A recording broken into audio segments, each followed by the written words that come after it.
Good morning and welcome to Media Day for the College Football Playoff Semifinal at the All-State Sugar Bowl. We're now joined by head coach Steve Sarkisian from the University of Texas. Coach, if you would start but with a brief opening statement, we'll then open the floor to questions. Thank you. Yes, well, good morning, everybody. I'd just first like to thank the folks here at the Sugar Bowl. This has been a tremendous experience. The hospitality, the efficiency in which they've allowed us to operate and prepare for the ball game has been tremendous. Can't thank them enough. The city of New Orleans, just unbelievable honor to be here, to be part of the college football playoff. I know that our team has worked extremely hard to get to this point.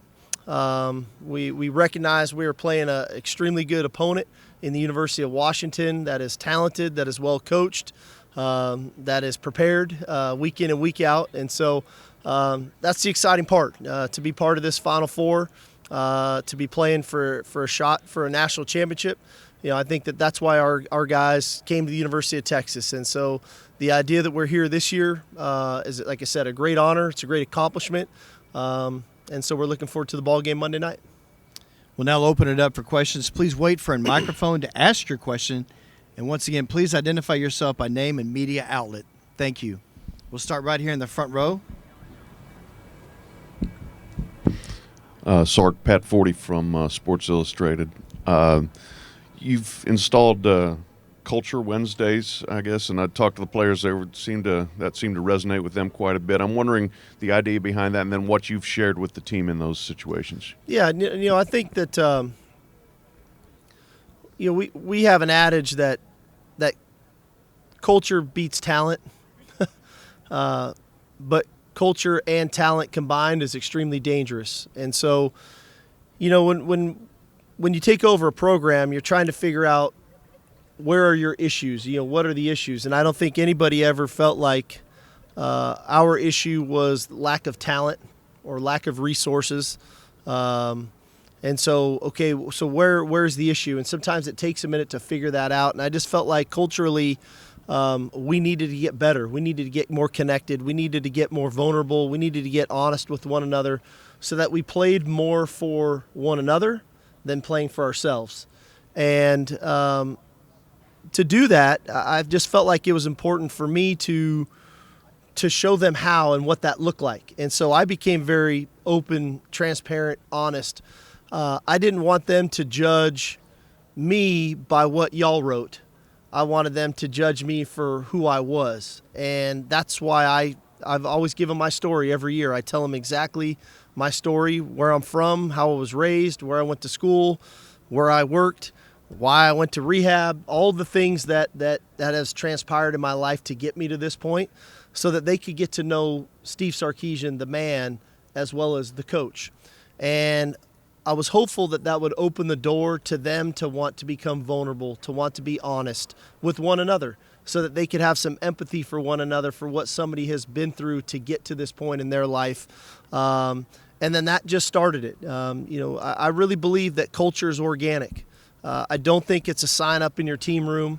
I don't think it's a T-shirt that you hand out that you wear around all summer. I believe it's organic, that it grows naturally.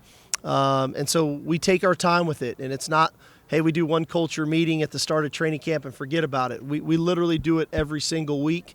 We find different topics and different things to talk about.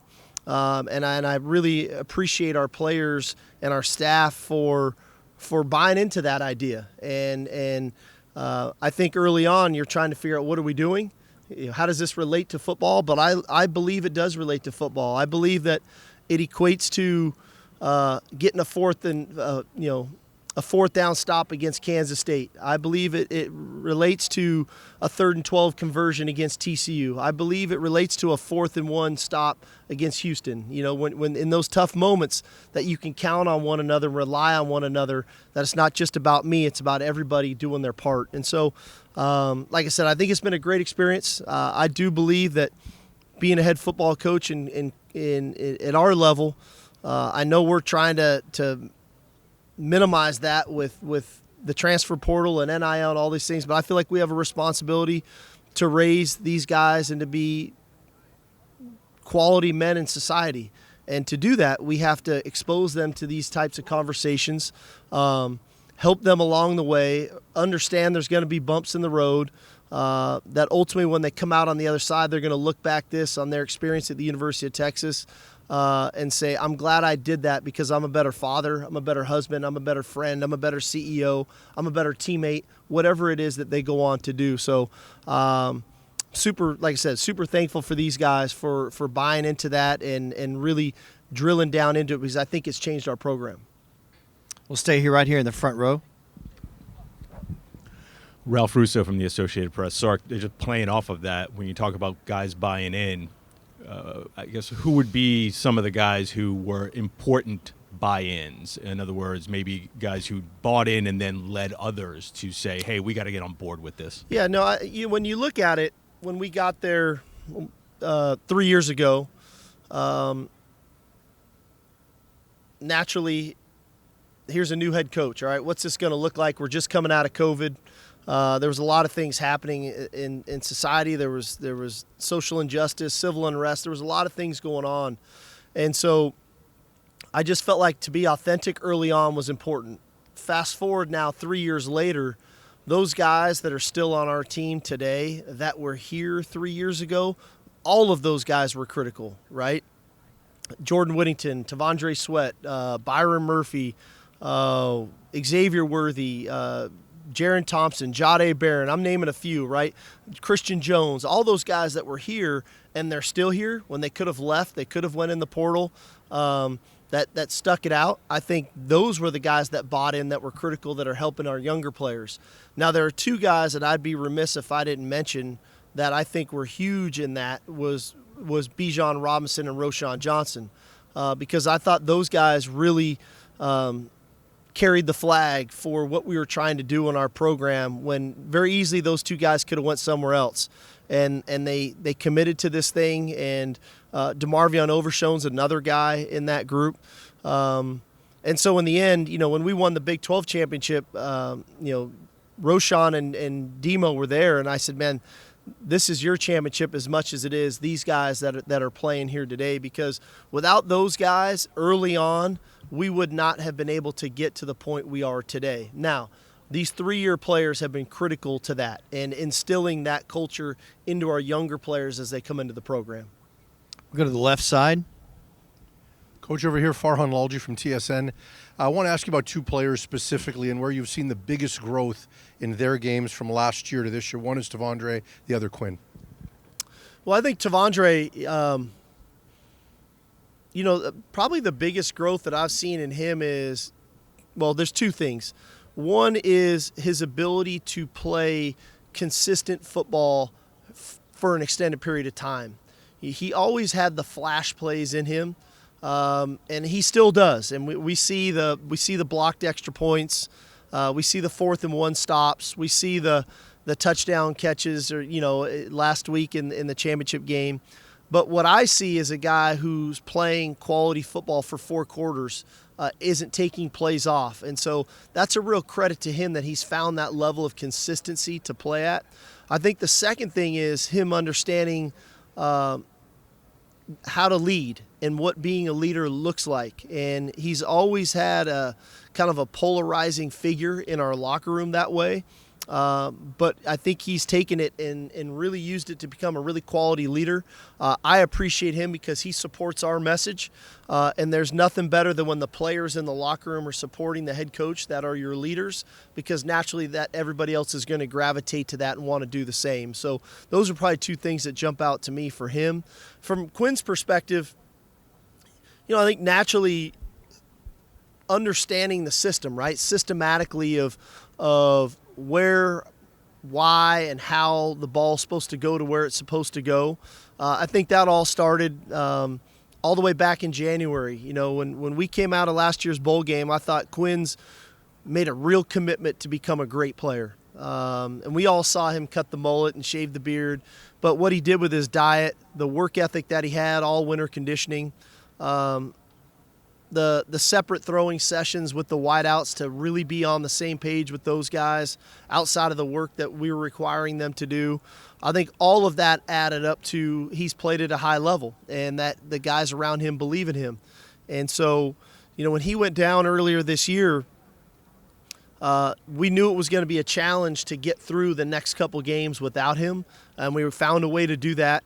And when he came back, I knew he wasn't quite 100%, but I knew that we would play even better around him because he is that guy that can lift people up. And he's finally got himself back healthy, and I think it's shown here the last couple ball games of the type of player that he really is. And he's what I also love about him is the bigger the moment, the more calm and cool the guy is. He plays at a really high level when his best is needed, and that's a sign of a really good quarterback.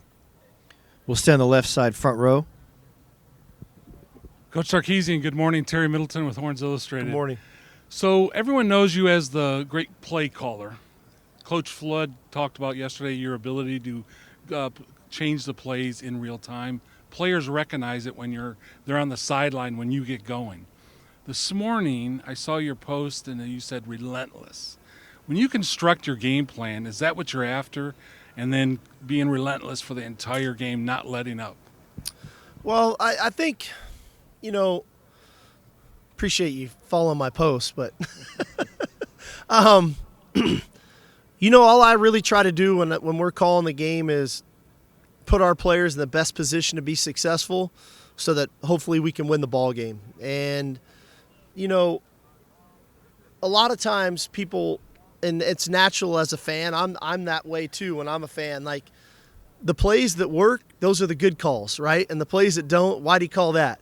And so I try to remove the emotion of it, and I try to call the best plays available to put our players in position to be successful. And sometimes they're the really cool, fun plays, and sometimes they're the not so sexy. You run the ball in between the A gap and you pound it in there because there's some attitude behind that. And so, I think most people would think, well, he's on a roll is because I'm calling all the stuff where there's people going every different which way and so on and so forth. But sometimes I'm on a roll when we run it 3 or 4 times in a row because I know we need to get momentum back on our side. I know our defense may need a rest, things of that nature. So I just try to think big picture. I try to think just beyond how many points are on the board at the moment. I try to think big picture, what's the score going to be at the end of the ball game. And I love that aspect of the game. I love digging into it. Most people say, they ask me, what's your hobby? What I do is my hobby. I love what I get to do every single day. And so relentless to me is that I just keep digging. You keep going. And that doesn't mean that you call everything that you dig for, but at least you have a little bit of understanding of, okay, these are all the things that potentially I could do. Here's the plan. This is what we want to get done. Go to the right side, front row. Ross Dellinger, Yahoo Sports. Sark, I think 10 years ago this month, you left Washington after 5 years there. I know it might seem like a different lifetime after everything that's going on in your life the last 10 years, but when you look back on that, how much of a different person were you there than you are now, and what maybe did you learn from experiences there that now help you at Texas? Yeah, I'd say first and foremost, like I loved my time at the University of Washington. There's great people at that university. There's great people in the city of Seattle. I would not be here today if it weren't for those 5 years at the University of Washington, and if it weren't for Scott Woodward and Mark Emmert and them taking a chance on a guy who had never been a head coach before at 34 years old.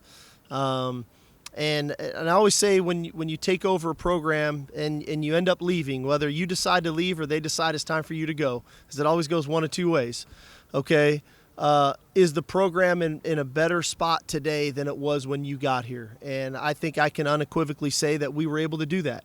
And so I was proud of what we were able to accomplish at Washington, and the relationships that I was able to forge with the people there, with the players that we recruited.